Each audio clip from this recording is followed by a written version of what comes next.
Hey everyone, welcome to the last coaching call of the year.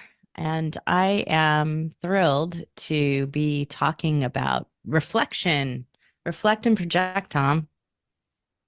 I'm more on the project than the reflect side, but yeah, I mean, I think you do Projection, have to. forecast, whatever you want to call it, right? So, well, let's get started with recording our feature brand episode like we always do here.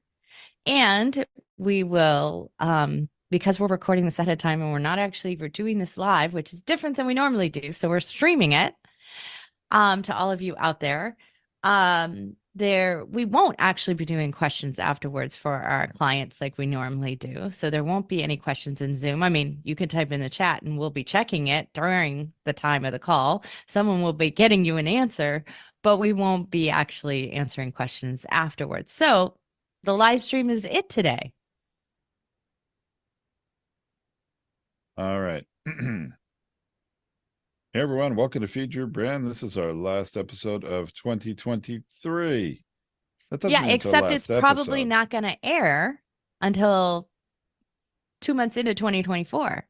Two So I months or think 2 weeks? No? 2 months. We're like 2 months behind in Oh my recording. goodness. So that just sounds bad. Well, So let's let's do that not do that. again then. Yeah. All right, that's bad. I didn't realize that. Yeah, live stream's different, but the Yeah. recording you got to be careful. This is All right, a lesson learned in process. take two. Hey everyone, welcome to Feed Your Brand. I'm Tom Hazzard, along with my co-host Tracy Hazzard. Today we're going to talk about reflecting on the past year of podcasting and projecting intentions for the next year of podcasting. I think it's a great thing to do this time of year, don't you, Tracy? Yeah, I mean, I think, look, whether you do this periodically throughout the year, which I recommend, if you started your podcast in the middle of June, a year later, you should reflect on it, right? You should always, for me, it's about every 50 episodes, like every 50, 52 episodes, you should really reflect on it.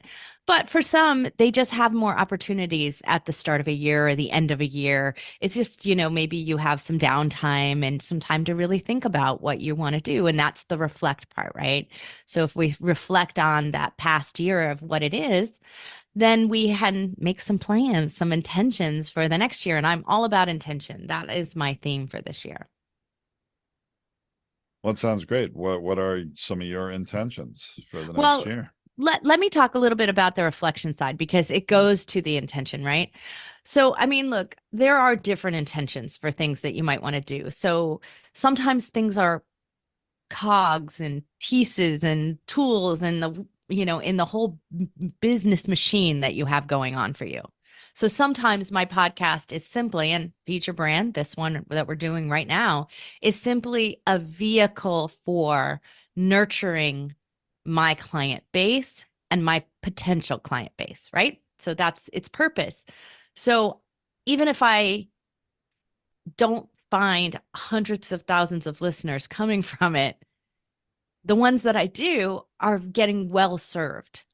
And that is serving a piece that is necessary in my business, which we want to be a very high touch coaching model of hosting company. The hosting companies who are out there who don't care if you ever publish an episode is just a horrible business model that we don't want to be in. So it doesn't fit our needs. So we have the intention of making sure that. So even if I would like, this is so inconvenient for me to show up every Wednesday at noon Pacific time and do a live stream, like even if I was thinking that in the back of my mind, and I'd love to cut away because we're making a decision, I'd love to cut away something in my schedule to make my schedule less impacted. This doesn't it won't be cut because it has value to a piece of the business that is essential to the core of what our business is. It's not a direct return on investment for the exact same thing, like, oh, I don't make money in this hour, so I should stop doing it. That's not the way I think about things. Yeah, I don't think about them that way either. I think about the long-term value, the trust it builds with our customers and our potential customers, new listeners to the show, and providing them value to help make progress toward their goals. Yeah, right? absolutely. We did a previous year, in a past year, we did an episode on uh talking about intangibles, tangible and intangible benefits, return on investment from your podcast.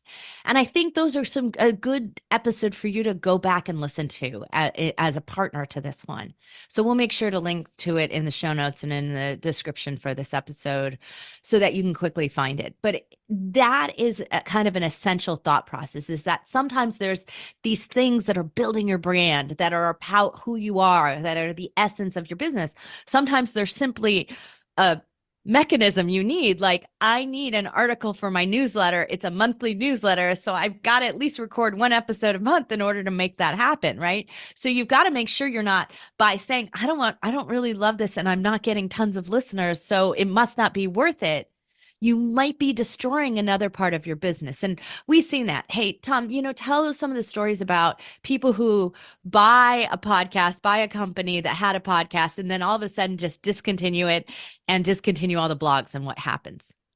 It happens all the time, and actually just happened recently with another show that a new company bought the podcast and then actually deleted all the blog content that existed. They really had no understanding and never cared to ask a question saying, hey, is this content important to my business, the business that I just purchased? And the host of the show knew it, mentioned it to them several times, and still the new companies really had some kind of a not invented here syndrome. It isn't something they actually asked for or thought of or wanted to do, and therefore they thought it had no value.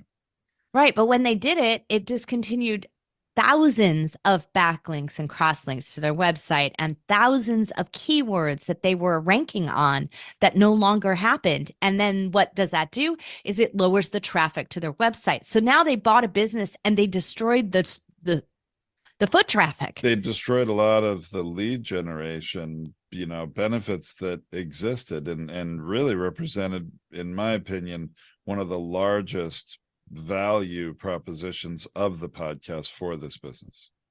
Right. So then you do that, and you now then destroy the ability for you to get new listeners and to grow in that way, and for the business to generate leads. So all of those things combined, you have to make sure that you're thinking about this. Just because you want to pull this away, you might then find out like, hey, I don't feel like doing my podcast anymore. This isn't for me this year. The next thing you know, you've got nothing. You're going to work 10 times harder because you've got nothing to put in social media. You've got to now create videos. You've got to now do that work, and you're doing separate work in addition to it. So it's way more effort if you aren't taking a full consideration and look at all the things that your podcast might be bringing you and feeding you. So that's why you really need to sit and reflect first on what has it been doing, where has it been going, where have we been using these pieces, what's been happening with this, and what happens if I decide I don't want to do it, because then maybe it's not an option. And if it's not an option, but you feel that your podcast isn't working for you or something's not right, now you can consider what would make it right. And that's when we can make some new intentions and new projections about what we want to accomplish and do in the next year. That sounds great, Tracy. My biggest thing I want to accomplish in the next year is get all our podcasters more listeners. That is what I want to do. Yeah, because they don't do as good a job at promoting their show as they should. Some do. It's Well, hard. look, some do a better job than others, but all too often they're relying on their guests to do it only. And, guests are a great way to help promote your show if they do it. And, we always incentivize our clients' guests to share their show. It still doesn't really make them do it. So I've always been frustrated in our podcasting experience now of about a decade that, there wasn't a more easy and measurable way, meaningful way to get more listeners. And so that's what we're working on here at Podetize in 2024, and have multiple different new programs that we are using to actually get our customers more listeners, and that's what But I'm it's not interested like in. we haven't been testing and working on this. Like, this is the other Sure. thing. It's like, so at the start of a year, we take a look at what are we going to research and what are we going to test? What are we going to put into that beta mode so that we can be working on solutions? And then we say, okay, what's coming out of beta? What's going into full force because it's working? It's done exactly what we said it would do. We are achieving a measurable return. It's worth selling. It's worth doing, whatever it might be. We then implement those things as well. And then we look at the gaps and we say, where didn't we do well? Where could we do better? Like on the podcast here, we took a look at the podcast and we said, you know what? We've had tremendous benefits from the live streams. We've actually gotten clients from it. We've gotten a lot of information out of it. So where can we, what can we do better? Well, we put into research at the last half of the year, research on YouTube. How can we use the podcast and live stream better on YouTube, and what could we do over there? And now we're about to put that into full implementation. We've done a bunch of tests. We've come up with some learnings. We came up with a hypothesis. We tested out that hypothesis. It worked in a small way. And now we're going to magnify it and we're going to make it go big. And so we're going to elevate that podcast model in YouTube, and we're going to bring it to our clients as well. So like this is the flow through of things that come out of testing and then move into full implementation for us. And that's our model of doing it but it comes from reflecting on something and saying, I'm not getting what I wanted out of it. How can I get that? What's the path for that I'm going to try? And that's really what we look at when we put together a plan. Because look, I like at the new year, everyone kind of goes through and they make their New Year's resolution. We don't make resolutions, we make projections. So we do it a little bit differently. We set intentions and we make projections. And so we say, this is what we want to accomplish. This is its purpose. And this is the expected measurable return.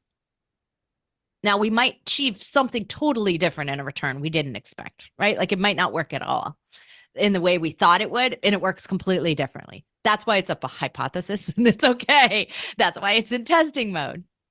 But the emphasis is on measurable results. That really is key to everything we do. We don't want to guess, or to put it better, we don't want to put something out there into the world and hope it is going to achieve what we want it to. If you can't measure it, you don't know. Now, it's okay if you try some things that don't work, but you need to measure the results so that you can course correct and then do what does work.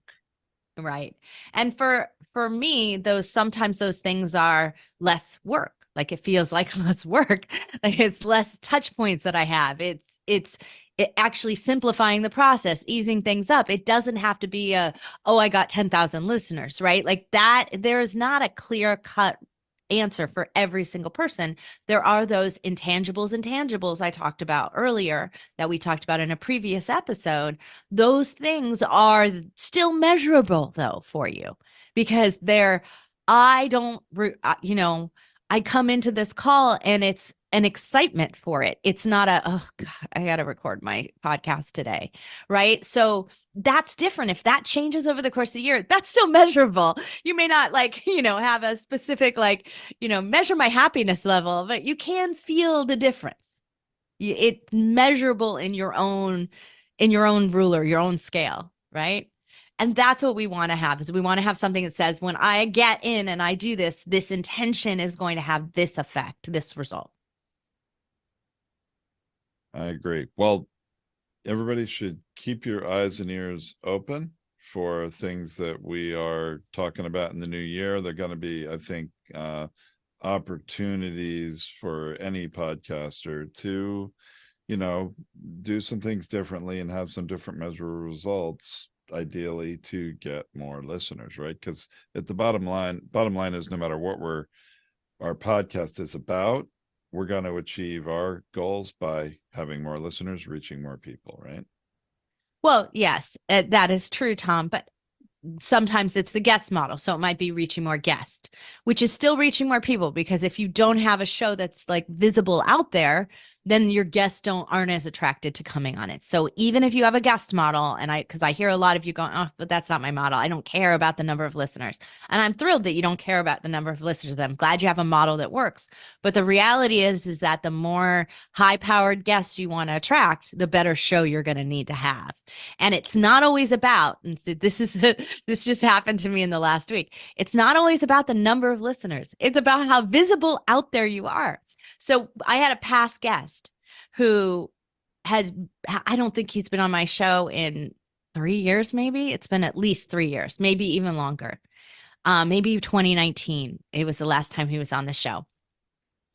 And my name came up in some kind of call that he was on with somebody who's a partner with us.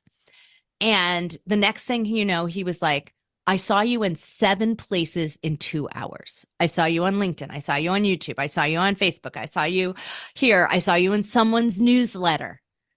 And so he just looked at all these things and said, I'm missing out not talking to you. How did that happen? So he became aware of me, and then all of a sudden I was everywhere. That has nothing to do with the number of listeners. Has to do with how good I am at repurposing and connecting and having people share our show, because a lot of those came from other people's feeds, not mine. And that's really good. So there are ways for you to still achieve your goals without having it just be more listeners, but it does need to be promotion, right? You're promoting your show. You're out there sharing it. You're out there doing those things. That should definitely be an intention. And it's going to get harder.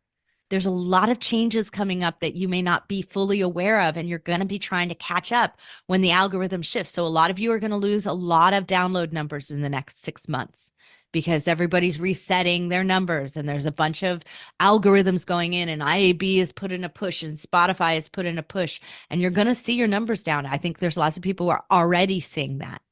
And so now all of a sudden you just lost the downloads you thought you had.